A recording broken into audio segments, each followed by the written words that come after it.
বন্ধুরা এই যে দেখেন মিজান ভাই কিন্তু এই যে কম্বল নিয়ে আসছে সবাইকে দেওয়ার জন্য। দিতে দেন আর আস্তে আস্তে বাইর করে এতরি বাইর করে আর আবার ঝামেলা না।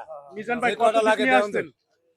কম্বল আছে অনেক, এন যা লাগে আমরা তিন 50 টাকার কথা ছিল, যদি এন 100 লাগে টেনশন নাই, আমরা আছি দিন। যত লাগে তত দেওয়া যাবে। 50,000 কম্বল আছে, এদিকে আর আরো লাগবে। এদিক থেকে তিনখানে খোলাবেন রে মাদ্রাসা মাদ্রাসা।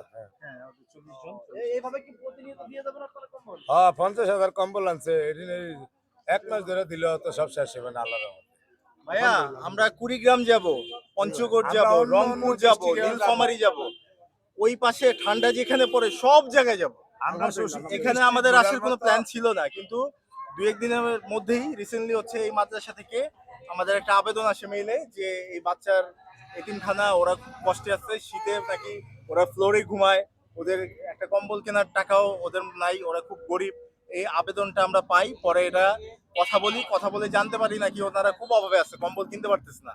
ও তো ওদের রিকোয়ারমেন্ট ছিল 40টা, পরে আমরা ওই 40টা কম্বলই মূলত নিয়ে আসি। 40 জন ছাত্র আছে, 40টাই নিয়ে আসি, আলহামদুলিল্লাহ। কারণ ওনারা 40টাই চেয়েছে। আর টিচাররা তো মাশাআল্লাহ ওনাদের কম্বল আছে, টিচাররা আগের কম্বল ওনারা ঠিকভাবে রাখে, এটা আমি সব জায়গায় জানি। যাই হোক, এই জন্য বাচ্চাদের যেহেতু কম্বল নাই আমরা দিয়ে গেলাম। আলহামদুলিল্লাহ আলহামদুলিল্লাহ। তো এই যে বন্ধুরা দেখেন এই যে কম্বল এখানে কিন্তু 40-50টা নিয়ে আসছে। তারপর আমরা এখানে বুঝিয়ে দিই, আমরা ভিতরে যাব।